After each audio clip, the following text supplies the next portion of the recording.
Bismillah. Assalamualaikum warahmatullahi wabarakatuh. Alhamdulillahi haqqa hamdi nahmaduhu wa nasta'inuhu wa nastaghfiruh wa na'udzu billahi min syururi anfusina min sayyiati a'malina may yahdihillahu fala mudilla lahu wa may yudlilhu fala hadiyalah. Asyhadu an la ilaha illallah wa asyhadu anna Muhammadan abduhu wa rasuluh. Allahumma shalli ala sayyidina Muhammad wa ala ali sayyidina Muhammad. Ya ayyuhalladzina amanu taqullaha haqqa tuqatih wa la tamutunna illa wa antum muslimun. Subhanaka la ilma lana illa ma 'allamtana innaka antal alimul hakim. Rabbi shrah li sadri wa yassir li amri wahlul 'uqdatam min lisani yafqahu qawli. Amma ba'd. Kita bersyukur kepada Allah atas nikmat yang Allah berikan kepada kita, Bapak Ibu sedaya nggih. Kita diberi kesempatan untuk berjumpa kembali dalam majelis yang insya Allah dirahmati Allah Subhanahu wa taala. Salawat dan salam sekali lagi kita sampaikan kepada junjungan kita Nabi Agung Muhammad sallallahu alaihi wasallam. Kita berharap betul menjadi salah satu dari umatnya yang mendapatkan syafaat di yaumil akhir kelak insya Allah atas izin Allah Subhanahu wa taala. Bapak Ibu sedaya, hujan seperti ini insya Allah pahala kita bertambah besar ketika ngaji seperti ini. Al jaza min jinsil amal. Sungguh yang namanya pahala itu bergantung kepada besarnya amal, dan hambatan-hambatan dalam beramal salah satunya memperbesar dalam ibadah kita insya Allah. Bangun malam sekarang lebih berat dibandingkan hari-hari sebelumnya karena dingin banget sekarang. Maka insya Allah yang berani tegak di malam hari insya Allah pahalanya jauh lebih besar. Dan ini kaidah dari Allah Subhanahu wa taala, al jaza min jinsil amal. Al jaza, pahala itu min jinsil amal, bergantung kepada besarnya amal yang kita lakukan. Nah Bapak Ibu sedaya, insya Allah kita malam hari ini masih melanjutkan tentang bab zikir. Sebelum kita masuk ke kitab-kitab yang lain lagi, karena ini juga saya kira menjadi bagian yang penting insya Allah. Tadi sudah disebutkan oleh Pak Andri insya Allah beberapa bacaan doa dan zikir, mudah-mudahan dihafal dan diamalkan di dalam kehidupan sehari-hari. Insya Allah ke depan nanti mungkin dibuatkan fotokopian tentang zikir pagi zikir petang kita. Belajar sedikit dari Masjid Ar-Royan, tetangganya panjenengan. Setiap Jumat pagi itu ada zikir pagi zikir petang bersama untuk memandu. Asalnya zikir itu sendirian nih Bapak Ibu. Tetapi kalau belum pada bisa, boleh dipimpin oleh imam dulu sampai hafal. Nanti kalau sudah hafal sendiri-sendiri. Nah hari ini insya Allah saya menyampaikan apa yang menjadi masukan dari Ustadz dari Pak Andri kemarin tentang teknis zikir, teknis zikir, atau lebih tepatnya disebut dengan adab ketika berzikir. Kita tahu kemarin kita sudah bicara tentang faedah manfaat zikir. Dari 100 yang tertulis dalam kitab sudah saya sebutkan 6 diantaranya. Insya Allah jangan masih ingat. Kalau sudah agak lupa, buka rekamannya. Di Ayah Ngaji TV ada rekamannya. Kemudian sekarang kita berbicara tentang adabnya. Yang pertama, ini tolong diperhatikan, ini penting Bapak Ibu sedaya. Ini penting, yaitu hanya membaca zikir yang sahih saja, yang sudah ijma seluruh ulama, ijma seluruh madhab bahwa zikir itu adalah zikir yang sahih. Ini penting Bapak Ibu sedaya, agar kita terhindar dari keluar energi dan berharap kebaikan dari zikir yang kita lakukan ternyata tidak sahih. Mengapa ini penting Bapak Ibu sedaya? Karena hari-hari ini begitu banyak informasi masuk lewat WA, lewat Facebook, lewat Instagram, lewat sosial media, ilmu yang kadang-kadang tidak terverifikasi dengan baik. Inilah pentingnya kita bertemu seperti ini, talaki seperti ini. Karena apa? Begitu banyak zikir yang sesungguhnya kalau ditarik ke belakang nggak ada referensinya. Tidak marfu sampai ke Rasulullah Muhammad Sallallahu Alaihi Wasallam. Tentu saja sebaik-baik zikir adalah zikir yang dipandu oleh Nabi Muhammad Sallallahu Alaihi Wasallam. Kita tahu di antara konsekuensi kita mengucapkan asyhadu anna Muhammadan Rasulullah, salah satunya adalah membenarkan apa yang dibawa. Berarti risalah yang dari Rasulullah Muhammad Sallallahu Alaihi Wasallam itulah yang jadi pegangan kita. PR besar kita di zaman sekarang adalah bagaimana kita bisa mengikuti, meneliti, membaca bahwa apa yang saya amalkan itu sesuai dengan tuntunan Nabi Muhammad Sallallahu Alaihi Wasallam. Wabil khusus persoalan zikir. Karena kalau kita melihat sebagian zikir-zikir itu kadang-kadang berlebihan. Bahkan sebagaimana saya sampaikan sebelumnya, ada zikir sampai kemudian dalam tanda kutip seperti kesurupan. Pernah lihat seperti itu? Pernah gitu? Kadang-kadang sampai ibu-ibu tuh jilbabnya sampai copot. Kira-kira kita membayangkan sepertinya di zaman Rasulullah nggak ada seperti itu gitu. Maka redaksi zikir yang sahih itu menjadi sangat penting. Dan hari ini alhamdulillah sudah banyak di toko-toko buku Islam tentang zikir yang sahih. Jangan bisa beli buku judulnya zikir pagi, zikir petang. Ini saya kebetulan bawa kopian karena ini juga dari masjid yang lain ini. Ada yang agak besar, lebih mudah dibaca, insya Allah. Ada zikir pagi, zikir petang. Itu masya Allah, itu sahih semua yang di situ. Jadi sahih semua. Jenengan tidak perlu ragu-ragu karena di situ ada riwayatnya. Ini muttafaqun alaih, ini riwayat Bukhari Muslim, bisa dirujuk ke kitabnya. Oh, ini di kitab Bukhari Muslim nomor sekian, ada semuanya. Maka kita tentrem melaksanakannya insya Allah. Jadi sekali lagi, adab zikir, pastikan zikir kita zikir yang sahih. Jadi kalau ada riwayatnya dhaif, nggak usah diamalkan. Walaupun riwayat dhaif untuk fadhail amal, keutamaan amal itu masih boleh dengan beberapa syarat. Tetapi kalau ada yang jelas sahih, itu saja yang kita ambil supaya tentrem. Kadang-kadang beberapa perkumpulan zikir untuk menjadi ciri khas, kadang-kadang mereka buat zikir sendiri. Nah ini kita tidak perlu yang pakai yang seperti itu.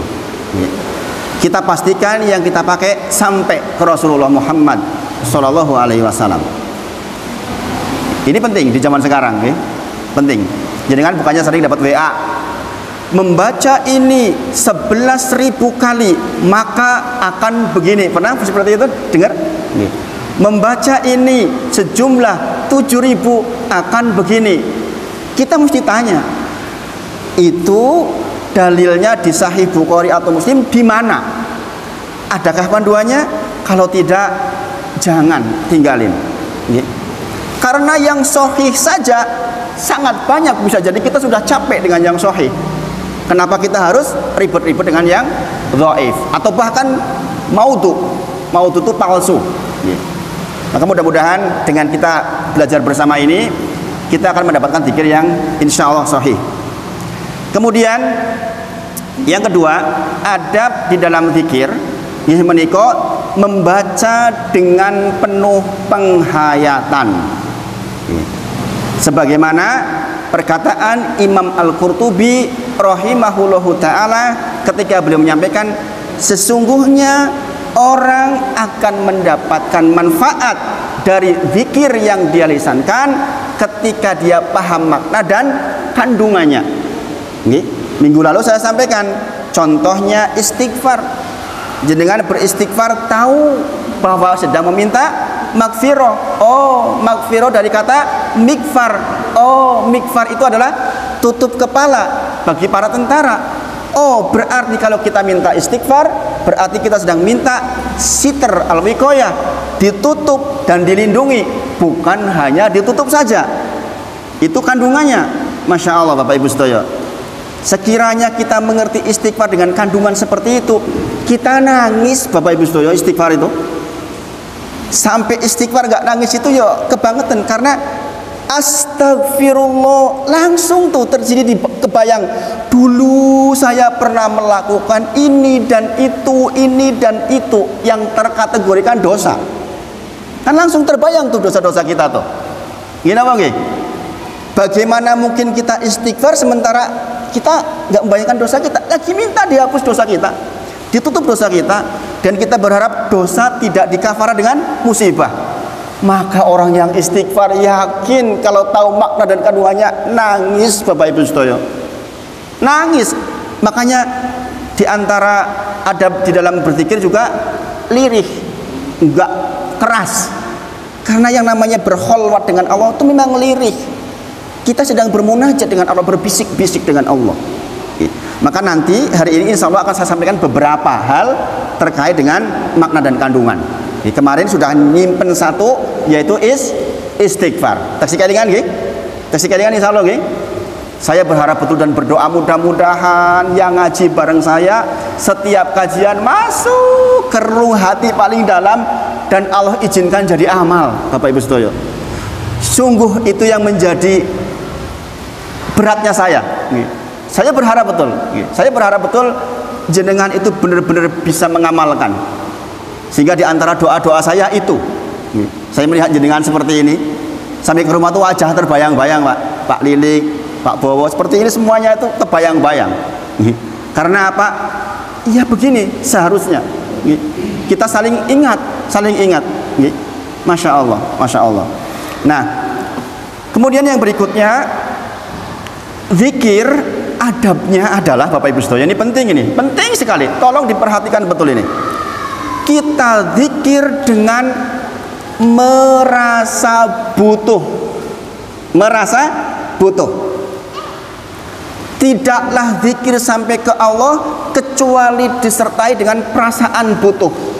Lihat kisahnya Musa alaihissalam. Musa itu nabi yang disebutkan paling banyak di dalam Al-Quran kisahnya.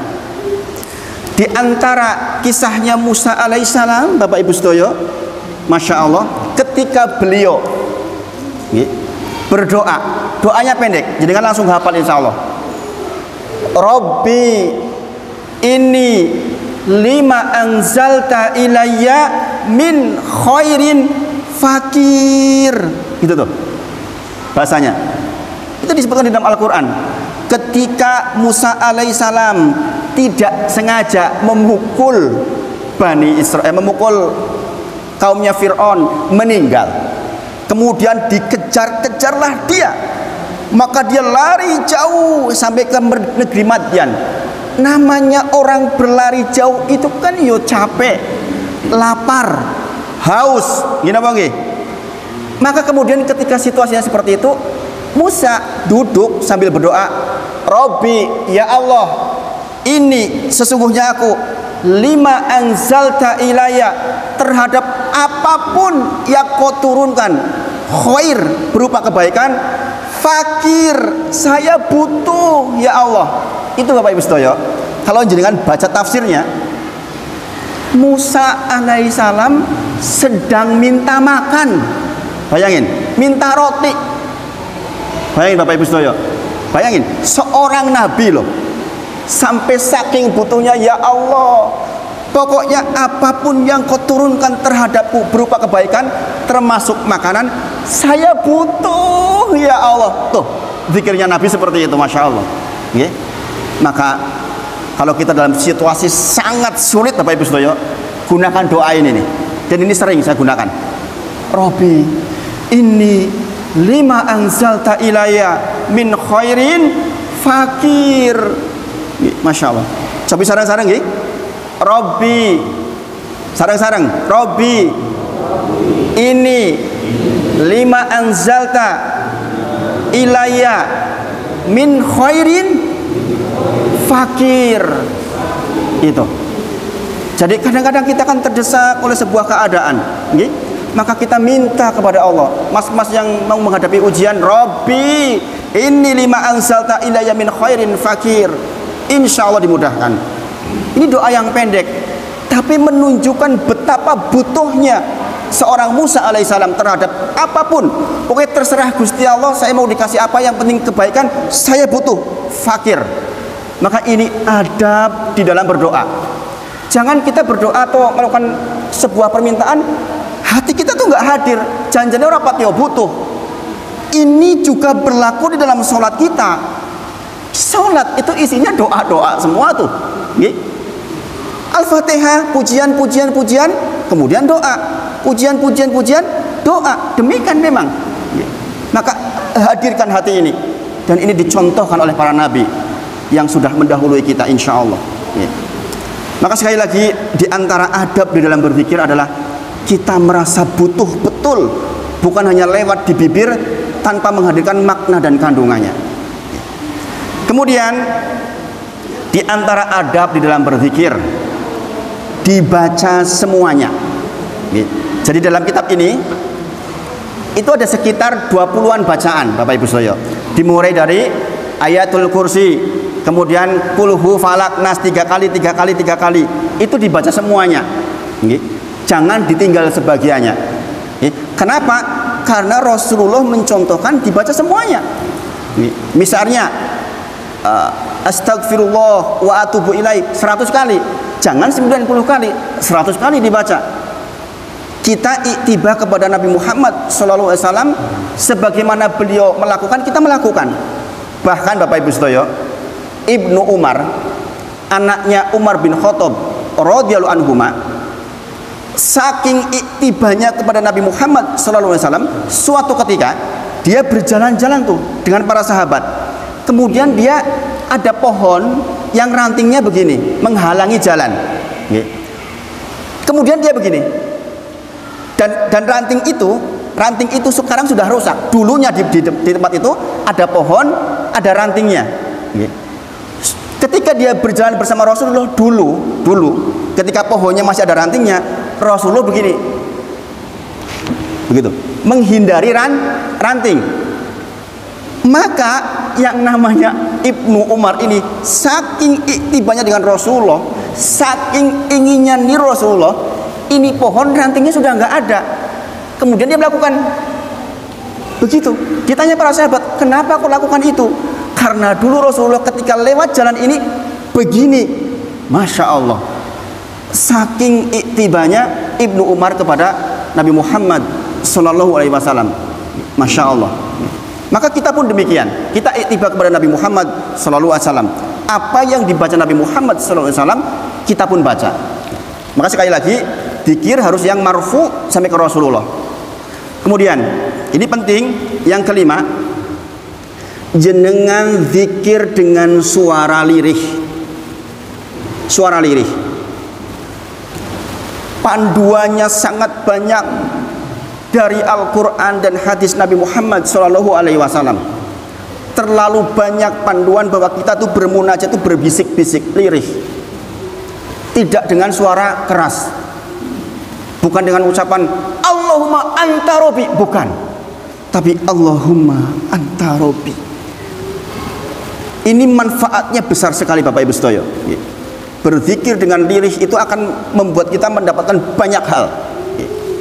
Di antara dalilnya adalah surah Al-A'raf ayat ke 205. Jadi nanti buka surah Al-A'raf ayat ke 205. Allah berfirman, wadkur rabbaka, sebutkanlah nama Tuhanmu, zikirlah subhanallah walhamdulillah la ilaha illallah fi nafsik, di dalam dirimu, di dalam hatimu, tadharuan wa khifatan, tadharuan wa khifatan, dengan merendahkan diri, wa khifatan, dan rasa takut.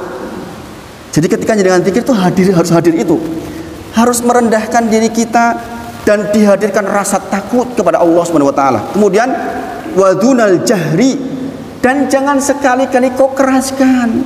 Kata Allah ini, Masya Allah, minal qauli, dari ucapan kita, bil ghudwi wal asal, di pagi dan petang. Kemudian dikatakan wala takun minal ghafilin, dan jangan kau termasuk orang yang lalai.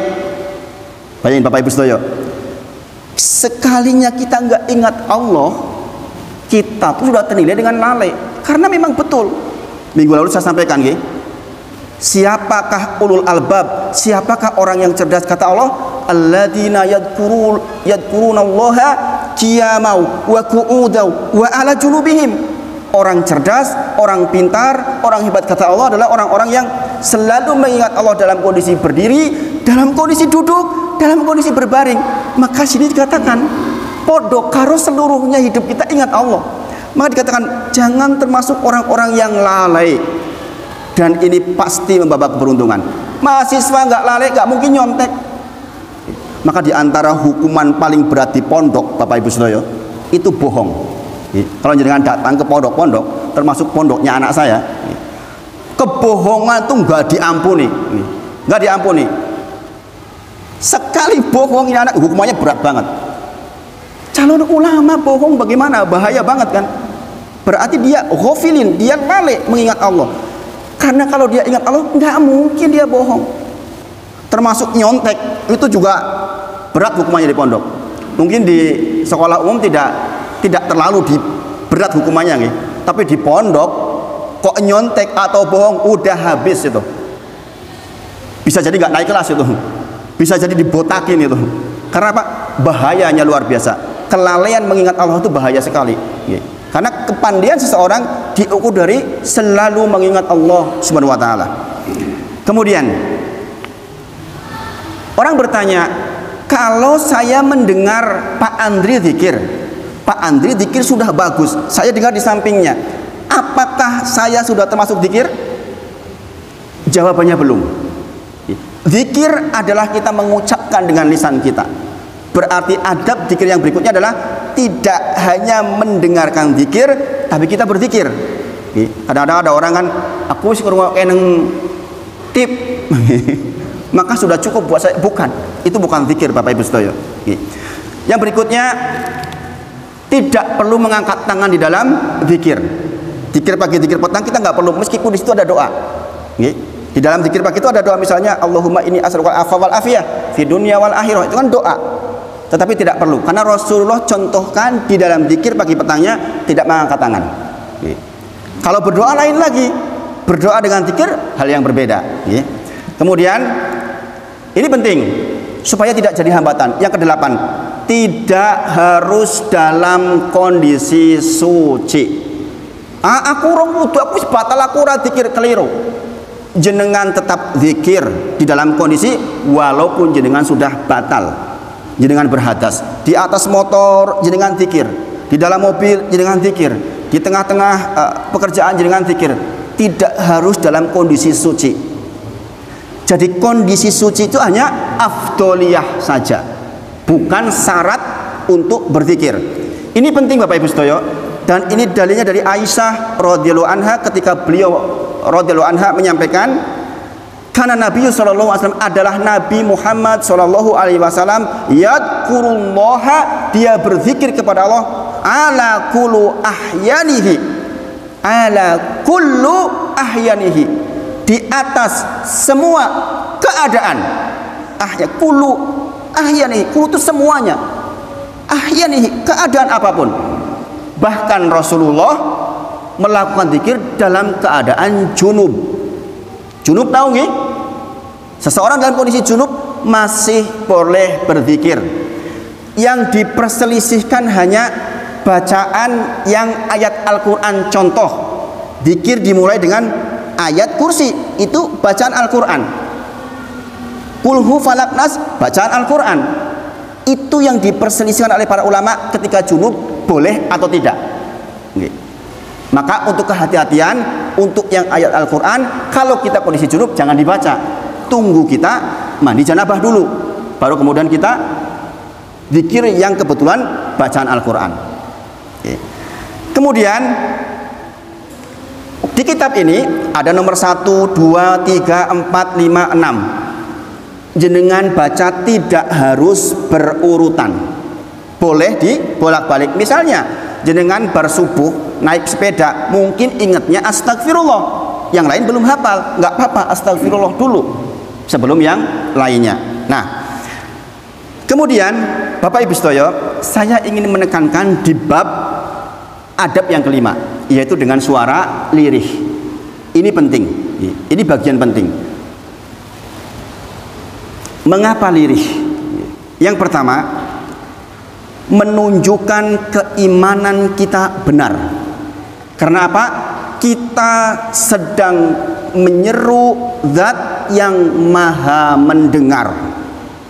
Kalau saya sebutkan dalilnya banyak banget. Di antara Rasulullah menyampaikan, engkau sedang tidak menyeru kepada zat yang tuli, tapi maha mendengar.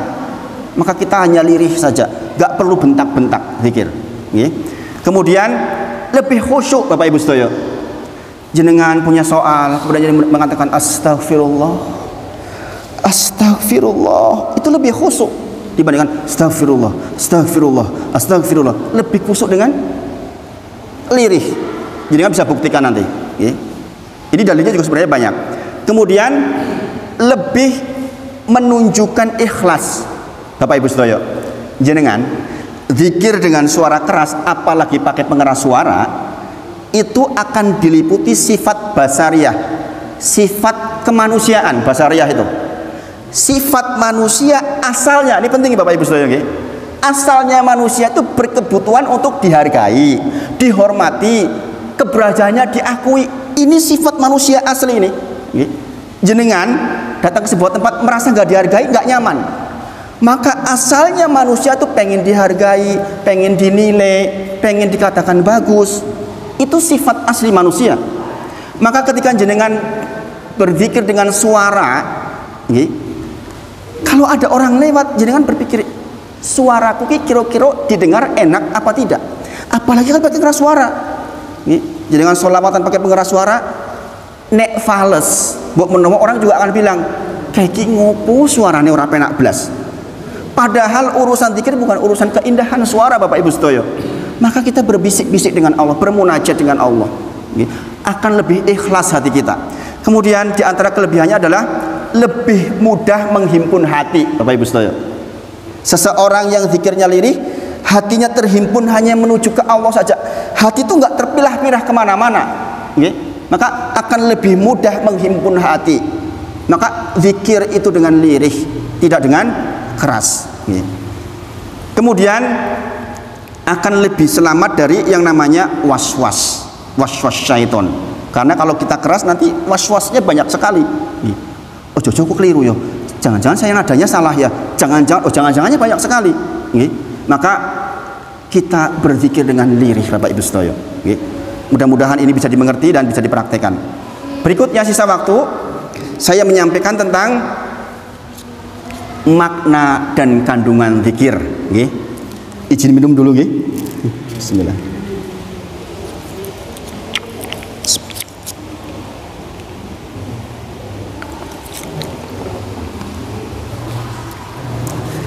Bapak Ibu sedaya, nanti depan kalau bisa sudah punya masing-masing kitabnya. Nanti koordinasi dengan Pak Andri insya Allah untuk kitab zikir pagi zikir petang. Dengan masing-masing sudah punya, kita akan belajar menyelesaikan kitab ini sampai selesai insya Allah. Makna dan kandungannya insya Allah nggak lama insya Allah. Jadi nanti setelah itu kita lanjutkan lagi kitab yang sebelumnya. Satu di antara zikir yang dengan baca, mudah-mudahan malam hari ini langsung hafal nih. Menika raditu billahi robba wabil islami dina wabi Muhammadin sallallahu alaihi wasallam nabiyya. Itu zikir pagi kita dan zikir petang kita, salah satu bacanya itu raditu billahi robba wabil islami dina wabi Muhammadin sallallahu alaihi wasallam nabiyya. Sudah hafal nih? Udah hafal insyaallah. Ini yang saya sebutkan yang hafal-hafal dulu. Sekarang saya terangkan maknanya.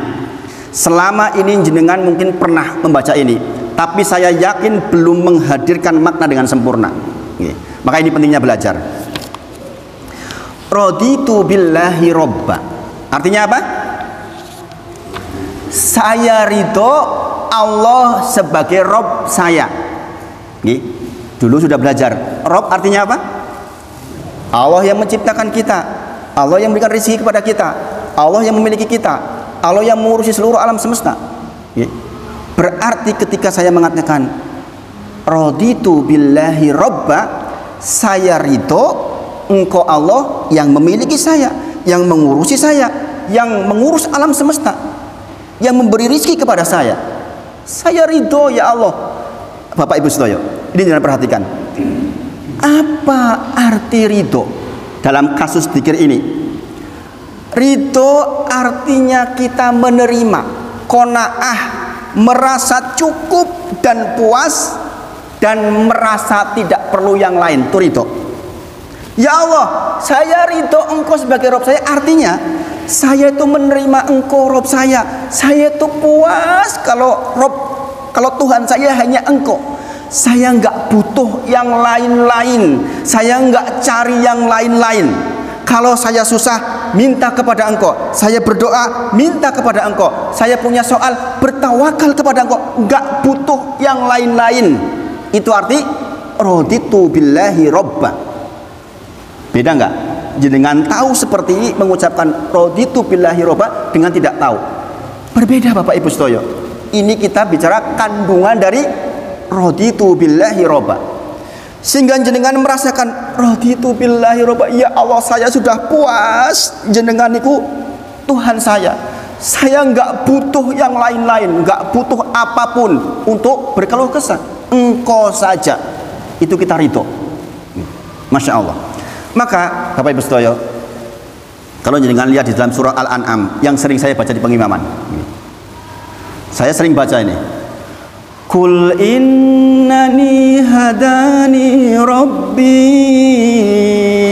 ila siratim mustaqimin dinan qiyaman millata Ibrahim hanifa wa ma kana minal musyrikin. Coba itu apa artinya? Katakanlah, sesungguhnya aku telah ditunjuki oleh Robku jalan yang lurus. Kalau kita teruskan ayatnya, nanti di ayat ke-164 ada kalimat begini, Qul aghairallahi abghi rabban wa huwa rabbu kulli syai'. Ini kalau kita ngerti artinya nangis, Pak.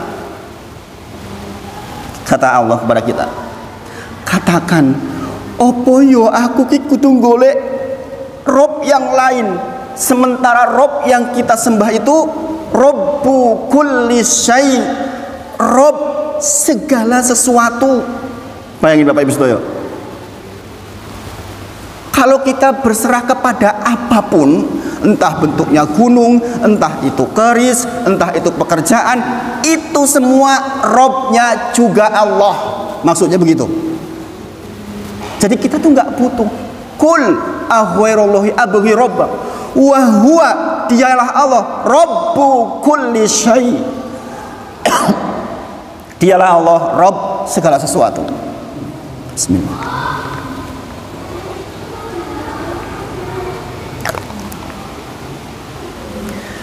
Maka kita nggak butuh kabar gembiranya Bapak Ibu Sedoyo, kabar gembiranya buat panjenengan yang merasa puas Allah sebagai Rabb kita, maka nanti di yaumil akhir Allah mewajibkan dirinya untuk membuat kita puas.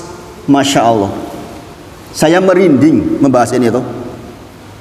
Kalau kita merasa puas Allah saja Rabb kita hari ini di dunia Bapak Ibu Sedoyo, keluh kesah kita, doa kita, penyerahan diri kita, serahan rezeki kita hanya kepada Allah, nanti Allah di sana mewajibkan dirinya, bahasanya begitu, agar kita merasa sangat puas. Masya Allah, Masya Allah, Masya Allah. Demikian juga raditu billahi robba wabil islami dina. Kita merasa puas Islam sebagai agama kita. Kita nggak butuh agama yang lain, nggak cari-cari lagi agama yang lain. Ini penting Bapak Ibu Sedoyo, karena agama di dunia ini itu kan banyak banget. Kebetulan yang tersebut ada Islam, ada Kristen, ada Buddha, ada Hindu. Selain itu yang nggak punya nama kan banyak banget tuh agama. Ini apa nggih? Dikatakan agama ketika kita menyerahkan peribadahan kepada hal itu.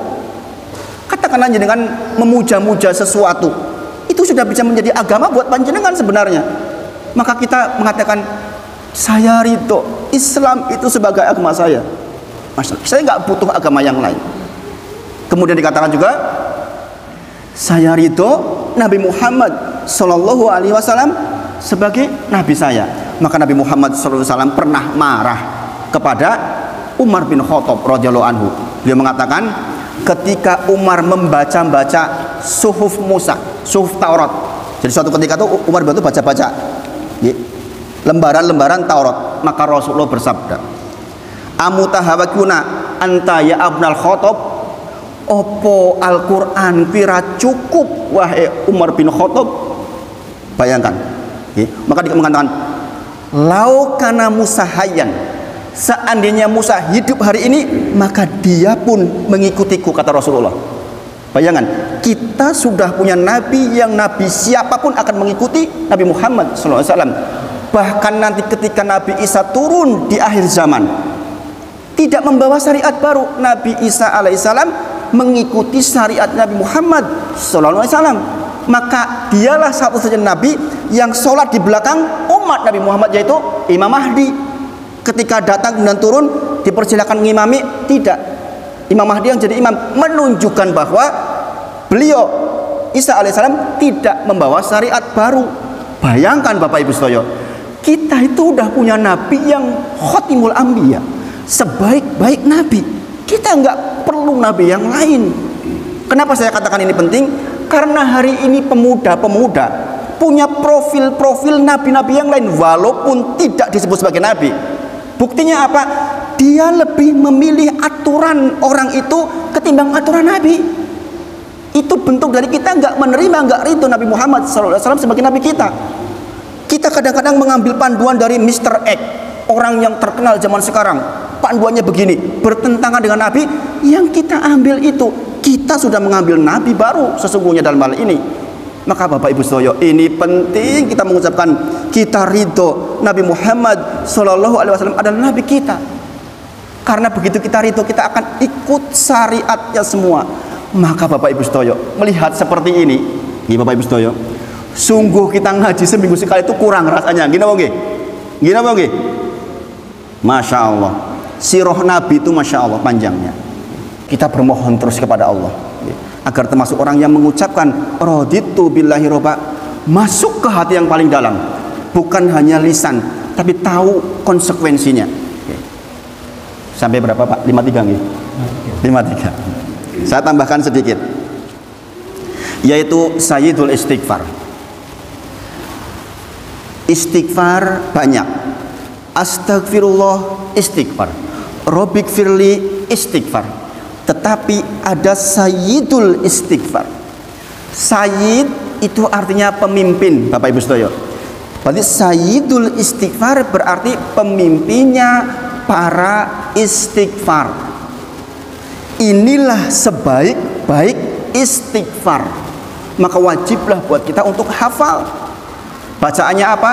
Allahumma anta robbi la ilaha illa ant khalaqtani wa ana abduk wa ana ala ahdika wa dika mastata'tu a'udzubika min syarri ma sana'tu abu'u laka bi nikmatika alayya wa abu'u bi dzambi faghfirli fa innahu la yaghfiru dzunuba illa ant. Seperti itu bacaannya. Panjang apa pendek? Ini kalau sudah hafal pendek insyaallah, nggih. Minggu depan jangan sudah baca kitabnya, cara menghafalnya enggak usah dihafal, dibaca, nggih. Cara menghafalnya jangan jadi beban, dibaca tiap pagi dan petang, otomatis hafal sendiri. Moro sepuh saya 87 tahun, moco terus budak dino, hafal sekarang. Hafal kecepal. Bapak Ibu sekalian, mengapa bacaan tadi dikatakan sebagai sayyidul istighfar, pemimpinnya para istighfar? Karena di dalam istighfar ini menggabungkan dua hal, yaitu mengagungkan Allah setinggi-tingginya, merendahkan diri kita serendah-rendahnya. Coba lihat, Allahumma ya Allah anta robbi, engkau itu Rob saya. Kita mengucapkan itu. La ilaha illa anta, tidak ada yang berhak disembah kecuali engkau. Kemudian khalaqtani, engkau telah menciptakanku, wa ana abduk, dan saya itu adalah hambamu ya Allah. Ini Bapak Ibu sekalian, kalau jenengan baca ini lagi punya masalah, nangis jenengan. Ya Allah, saya punya masalah, tapi masalah ini juga izin dari engkau. Saya itu abduk, saya itu hamba. nggak bisa apa-apa, namanya hamba. Kita mengaku, Allahumma anta rabbi, ya Allah, engkau tuh Rabb saya. La ilaha illa anta, engkau itu tidak ada yang sembah kecuali engkau. Khalaqtani, lah saya itu kan diciptakan oleh engkau. Wa ana abduk, dan saya adalah hambamu. Masya Allah, Bapak Ibu sekalian. Maka saya kalau lagi punya gak tentrem di hati, saya baca ini, rasanya langsung, ya Allah, ya saya itu memang hamba. Jenengan dengan bos aja rasanya bagaimana? Jenengan sudah patuh manut sama bos. Ini kita mengucapkan, kita sedang menyebutkan dialah Rabb semesta alam. Kita lagi ngaku, Allahumma anta rabbi, la ilaha illa ants, khalaqtani wa ana abduk, wa ana ala ahdika wa ahdika mastata'tu. Orang ini berkata, kita mengatakan, terhadap perjanjian antara aku dengan engkau, maka saya berusaha mastata'tu, dengan sekuat tenaga. Maksudnya begini Bapak Ibu sekalian, jenengan dulu di dalam kandungan kan sudah ditanya sama Allah sebenarnya. Allah bertanya kepada kita, setiap kita, alastu birobikum, bukankah aku ini adalah Tuhanmu? Kita jawab, qalu bala syahidna, benar ya Allah, saya bersaksi engkau adalah Rabb saya. Setiap orang sudah ditanya seperti itu, dan kita nggak ingat itu. Maka disebutkan di dalam Al-Quran bahwa kita sudah pernah ditanya itu. Nah, ketika kita menjawab qalu bala, iya ya Allah, engkau Rabb saya, maksudnya kita mengadakan perjanjian dengan Allah bahwa saya itu akan beribadah kepadamu, itu maksudnya. Maka wa ana ala ahdika wa wadika mastata'tu, terhadap perjanjian antara aku dan engkau, yaitu saya beribadah kepadamu, saya berusaha semampuku. Maksudnya ngatain Bapak Ibu sekalian, kadang-kadang kita sudah tahu sholat tepat waktu itu baik, ini kadang-kadang ngijik salah. Kita tahu bohong itu keliru, ini kadang-kadang itu bohong. Maka kita mengatakan, wa ana ala ahdika wa tika mastata'tu, ya Allah, saya itu ya rumongso terhadap janji-janji saya terhadap engkau supaya saya beribadah kepada engkau. Dalam beberapa hal kadang-kadang ijik keliru, ijik salah, kita ngaku di situ. Kita lanjutkan pertemuan depan insya Allah. Sayyidul Istighfar, jenengan di rumah dibaca dulu, kalau bisa dihafal. Nanti kalau bertemu lagi saya bahas insya Allah lebih masuk ke dalam hati yang paling dalam insya Allah. Nah, saya kira itu yang disampaikan pada malam hari ini. Langsung ditutup Pak. Kita tutup dengan kafaratul majelis. Subhanakallahumma wa bihamdika asyhadu alla ilaha illa anta astaghfiruka wa atubu ilaik. Wa akhiru da'wana alhamdulillahirabbil alamin. Assalamualaikum warahmatullahi wabarakatuh.